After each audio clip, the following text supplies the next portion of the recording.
से बोलो। क्या आश्वासन देते हैं आप जब जाते हैं तो क्यों कहते हैं कि हम ही को चुने, क्योंकि और भी प्रत्याशी है और भी बड़ी बड़ी पार्टी है, आपकी नई पार्टी है, आपको ही क्यों पसंद है? यही चीज हम लोग बोलते हैं। हम लोग ये नहीं बोलते हैं कि हमको चुनिए, और पार्टी की तरह जितने भी पार्टियां यहाँ पे है वो बोलती है कि हमको चुनिए, हम आपकी व्यवस्था को ठीक कर देंगे।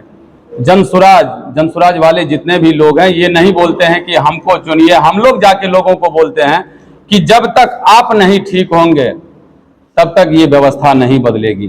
एक प्रशांत किशोर जी क्या 1000 प्रशांत किशोर जी आ जाएंगे, मेरे जैसा कितना भी नेता यहाँ आ जाएगा, वो व्यवस्था ठीक नहीं होगा। इस व्यवस्था को ठीक करने के लिए बिहार के लोगों को जगना पड़ेगा, उनको समझना पड़ेगा, और जिस दिन बिहार के लोग जग जाएंगे उस दिन ये व्यवस्था ठीक हो जाएगी। हम लोग 2.5 बरस से इसी व्यवस्था को ठीक करने के लिए गांव-गांव जा रहे हैं, लोगों से बात कर रहे हैं, लोगों को समझा रहे हैं, बुझा रहे हैं। हम लोग तो एक काम किए 2.5 बरस में। बार बार प्रशांत किशोर जी बोलते हैं कि हम लोगों का रोल सिर्फ जामवंत का रोल है।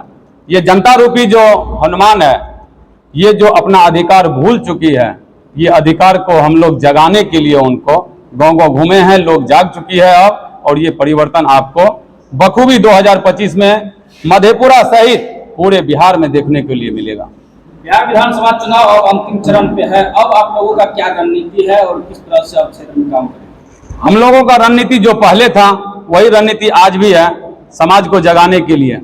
जब तक समाज नहीं जगेगी, आप देखे होंगे प्रशांत किशोर जी का बार बार ये बोलते थे हम या तो अर्श पे रहेंगे या फर्श पे रहेंगे। यदि लोगों के समझ में बात आ गई तो समझ जाइए 200 पार, समझ में बात नहीं आई तो 5 के नीचे हम लोग रहेंगे। ये तय करना है बिहार वासियों को कि इस दुर्दशा से निकलने के लिए, बिहार के इस बदहाली से निकलने के लिए आपको जगना पड़ेगा। यही काम तो 2.5 बरस से हम लोग किए हैं। सर एक फर्ज की बात, आप जिस प्रकार से अभी तो मान के चलिए अर्श पे ही मधेपुरा की सीट जनसराज के लिए है, आपका क्या मॉडल है फर्ज पे लाने के लिए मधेपुरा की सीट जनसराज का जिता अर्श पे लाने के लिए? अभी तो अर्श पे पार्टी है ना, अर्श पे लाने के लिए अभी आपके पास कुछ मॉडल होंगे सर, जो 15 साल से यहाँ पे विधायक बने हुए हैं, उसको तो आप टारगेट कीजिएगा। आप देखे होंगे हर जगह हम लोग गए हैं, बोले हैं कि जनसुराज आने के बाद आपका 5 काम हो जाएगा। पहला काम बोले हैं कि युवाओं का पलायन बंद। तो युवाओं को पलायन बंद करने के लिए आप देखे होंगे हरियाणा और पंजाब भी कृषि प्रधान राज्य है और बिहार भी कृषि प्रधान राज्य है। हरियाणा और पंजाब का कृषि कितना डेवलप है कि हमारे यहाँ से लोग हरियाणा और पंजाब जाते हैं तो रोजी रोजगार वहां मिलता है। आप कभी ये सुने हैं कि बिहार में हरियाणा और पंजाब से लोग आके रोजी रोजगार करते हैं? नहीं। क्यों? 70% लोग कृषि पर यहाँ निर्भर है। जब तक हम लोग कृषि को डेवलप नहीं करेंगे तो रोजगार का साधन नहीं होगा। और बहुत बड़ा विकल्प है हम लोगों को, जिस दिन कृषि हम लोगों का उन्नत हो जाएगा उस दिन समझिए जो बेरोजगारी का समस्या यहाँ समाधान होगा। आप विधायक बनेंगे तो कृषि मॉडल आपका क्या है सर? क्या किसानों के लिए आप?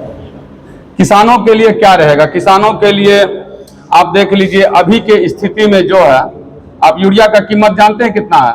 सरकारी रेट पे सरकार का जो यूरिया का कीमत है 242 रुपया 50 पैसा है। खुदरा विक्रेता जो उनको 266 रुपया में बेचना है। अभी कितना मिलता है मार्केट में? 350 रुपया में, 400 रुपया में मिलता है। एक बोरा में आप देख लीजिए 150 रुपया का मार्जिन है। वजन भी कम हो गया, पहले 50 केजी का था, आज आपको 45 केजी का मिल रहा है। उसके बाद अभी आप देखे होंगे इस समय में पटवन की जो समस्या थी, कितनी बड़ी समस्या थी। हर बड़ी नहर में पानी आता है लेकिन उससे जितना भी मैनर निकलता है वो समुचित व्यवस्था के अभाव में हमारे खेत तक पानी नहीं पहुंचता है। यदि हर मैनर हर नाला साफ रहता तो हर खेत तक पानी पहुंचाने का हम लोग काम करते। आज सुखाड़ के मौसम में इस बार देखिए कितना सुखाड़ का मौसम था, सब दिन किसान अपने खेत में रहे और पानी के अभाव में बोरिंग से 2-2 किलोमीटर 3-3 किलोमीटर से वो पानी का व्यवस्था करके अपने खेत में पहुंचाते थे। जबकि हमारे यहाँ वो व्यवस्था है, हर बड़ी नहर में पानी जाती है, लेकिन बस हमको पहुंचाने की व्यवस्था के अभाव में उनका पानी नहीं पहुंच पाता है। तो हम लोगों को कृषि कैसे उन्नत हो, हम लोग बैठेंगे इस पे बात करेंगे। सर मेरा लास्ट सवाल है कि सैंपल जो स्कूल की पास था, जब हम लोग भी ग्राउंड पे जाते हैं, अभी तक कितने स्कूल कॉलेज में और जहाँ पे पढ़ाई होती है, जहाँ स्कूल की व्यवस्था का अनुभव होता है, जहाँ वहाँ पे आप कितने के पास गए हैं जो वहाँ पे आप बताए द स्कूल का वास्ता हम इसके लिए काम करेगा, एजुकेशन सेक्टर के लिए काम करे जब हम विधायक बनेंगे। हम लोग देखिए जितना भी हम लोग से हो पाया है, हर जगह बहुत कन्वेंट में हम लोग गए हैं, बहुत जगह गए हैं, शिक्षकों से बात किए हैं। हर लोग चाहता है कि ये व्यवस्था में परिवर्तन होना चाहिए। आप देखे होंगे, अपने पूर्वजों से पूछिएगा, अपने पिताजी से, दादाजी से पूछिएगा, 90 से पहले हमारे इसी बिहार में हमारे सरकारी स्कूल का व्यवस्था इतना बढ़िया था कि उसी सरकारी विद्यालय से पढ़ के लोग डॉक्टर, इंजीनियर, कलेक्टर बनते थे। लेकिन 90 की बाद का जो स्थिति हुआ, ये शिक्षा व्यवस्था को ध्वस्त कर दिया गया। ये इसलिए ध्वस्त कर दिया गया कि आज यदि आप शिक्षित हो जाएंगे तो आप अधिकार की बात करेंगे। तो ये सभी सरकारें चाहती है कि आप शिक्षित नहीं रहे, शिक्षा से आप वंचित रहें। मैं धन्यवाद देना चाहता हूं प्राइवेट स्कूल एसोसिएशन जो यहाँ पे चलता है, कि वो कम से कम अपने कंधे पे ये भार उठाए और हर जगह प्राइवेट स्कूल खोल खोल के शिक्षा देने का काम किए, जो लोग अभी शिक्षित हमारे समाज में हो रहे हैं। तो हम लोग शिक्षा में बोल चुके हैं कि जब तक सरकारी विद्यालय का व्यवस्था ठीक नहीं होगा तो आप अपने बच्चे को प्राइवेट स्कूल में पढ़ाइए, उसका फीस जनस्वराज की सरकार भरेगी। आपके पार्टी पे एक आरोप लग जाता है कि बीजेपी का बी टीम है, इसे आप कैसे जस्टिफाई कीजिएगा? अच्छा ये कहिए, आज से 1.5 बरस पहले जब हम लोग जनस्वराज का अभियान चल रहा था तो उस समय राजद के प्रदेश अध्यक्ष हुआ करते थे जगदानंद प्रसाद सिंह। उन्होंने लेटर हेड पे वो लिख के बजाबते वो जारी किए कि प्रशांत किशोर पांडे बीजेपी का बी टीम है। और अभी आप सम्राट चौधरी जी का बयान सुने होंगे, वो बोले हैं कि आरजेडी का बी टीम है। दोनों पार्टी में अब किसी को ये समझ में ही नहीं आ रहा है कि ये जनस्वराज आरजेडी का बी टीम है कि भाजपा का बी टीम है। हम लोग किसी का बी टीम नहीं है।